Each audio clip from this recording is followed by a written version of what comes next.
அனைவருக்கும் வணக்கம். நம்ம இன்றைய தினத்துக்கான கரண்ட் அஃபேர்ஸை பார்க்கலாம். ஸோ 21/6/2024 இன்றைய நாளுக்கான கரண்ட் அஃபேர்ஸு. ஸோ கள்ளக்குறிச்சியில் கள்ளசாராயம் குடித்த 40க்கும் மேற்பட்டோர் உயிரிழந்த அந்த சம்பவத்தை பற்றி விசாரிக்க ஒரு குழு அமைக்கப்பட்டுள்ளது. ஒரு நபர் ஆணையம். ஸோ அந்த ஆணையத்துடைய தலைவர் யார் அப்படின்னு பார்த்தீங்கன்னா நீதிபதி கோகுல் தாஸ் அவர்கள். அடுத்தது கள்ளசாராயத்தில் மெத்தனால் கலந்துருந்ததுனால தான் இந்த உயிரிழப்பு வந்து அதிகமாக ஏற்பட்டுள்ளதாக சொல்லியிருக்காங்க. ஸோ இந்த மெத்தனால் வந்து கிட்டத்தட்ட ஒரு 2 to 3 டேஸ்க்கு அப்புறம் தான் அதனுடைய எஃபெக்ட் வந்து வெளியில் காட்டும் அப்படிங்கிற மாதிரி சொல்கிறாங்க. அடுத்தது பீகாரில் 65% இடஒதுக்கீடு என்ன பண்ணியிருந்தாங்க அப்படின்னா இன்க்ரீஸ் பண்ணியிருந்தாங்க 50%.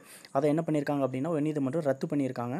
அடுத்தது சென்னை தலைமைச் செயலர் யார் அப்படின்னா சிவ்தாஸ் மீனா. தமிழக செய்தித்துறை அமைச்சர் யார் அப்படின்னு பார்த்தீங்கன்னா மு.பி. சாமிநாதன்.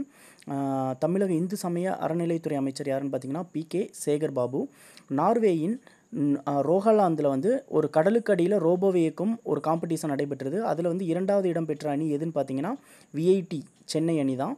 ஸோ அடுத்தது தமிழக வணிக வரி மற்றும் பதிவுத்துறை அமைச்சர் யாருன்னு பார்த்தீங்கன்னா பி. மூர்த்தி. காலை சிற்றுண்டி திட்டம் வந்து நம்ம அரசு வந்து ஆல்ரெடி கவர்மெண்ட் ஸ்கூல்ஸில் தான் இம்ப்ளிமெண்ட் பண்ணியிருக்காங்க. இப்போ அதை வந்து அரசு உதவி பெறும் பள்ளிகள்லையும் செயல்படுத்துறதுக்கான ஆய்வுக்குழு வந்து என்ன பண்ணியிருக்காங்க அமைச்சிருக்காங்கன்னு சொல்லியிருக்காங்க. அடுத்தது குடியரசுத் தலைவர் திரௌபதி முர்மு அவர்களுக்கு 66வது பிறந்தநாள் வந்து செலிப்ரேட் பண்ணுறாங்க இன்றைக்கி. ஸோ அவங்க பிறந்த வருடம் பார்த்திங்கன்னா 1958. அவங்க பிறந்த இடம் வந்து உபர்பேடா அப்படிங்கிற ஒரு கிராமத்தில் மயூர்பஞ்ச் அப்படிங்கிற மாவட்டத்தில் ஒடிசாவில் பிறந்தாங்க. இவங்க வந்து 2022ஆம் ஆண்டு 15வது குடியரசுத் தலைவராக பதவியேற்றாங்க. ஸோ அடுத்தது மேற்கு வங்க ஆளுநர் யார் அப்படின்னு பார்த்தீங்கன்னா ஆனந்த போஸ். சர்வதேச யோகா தினம் இன்றைக்கி ஜூன் 21 வந்து சர்வதேச யோகா தினம். ஸோ இது வந்து 10வது சர்வதேச யோகா தினம் சொல்கிறோம். ஏன்னா 2015 நம்ம என்ன பண்ணுறோம் யோகா தினம் வந்து அனுசரிச்சுட்ருக்கோம். அடுத்தது இதோடைய மாநாடு 10வது மாநாடு எங்கே இன்றைக்கி நடைபெற்றுச்சு அப்படின்னு பார்த்தீங்கன்னா ஸ்ரீநகரில் காஷ்மீர் அப்படிங்கிற இடத்துல. அடுத்தது காஷ்மீருக்கு சிறப்பு அந்தஸ்து கொடுத்த அந்த சட்டப்பிரிவு இப்போ தற்போது நீக்கப்பட்டு விட்டது. அந்த சட்டப்பிரிவு என்னன்னு பார்த்தீங்கன்னா ஆர்டிகல் 370. அடுத்தது மக்களவையின் இடைக்கால தலைவராக யார் இப்போ இருக்கா அப்படின்னு பார்த்தீங்கன்னா பி. மஹதாப்.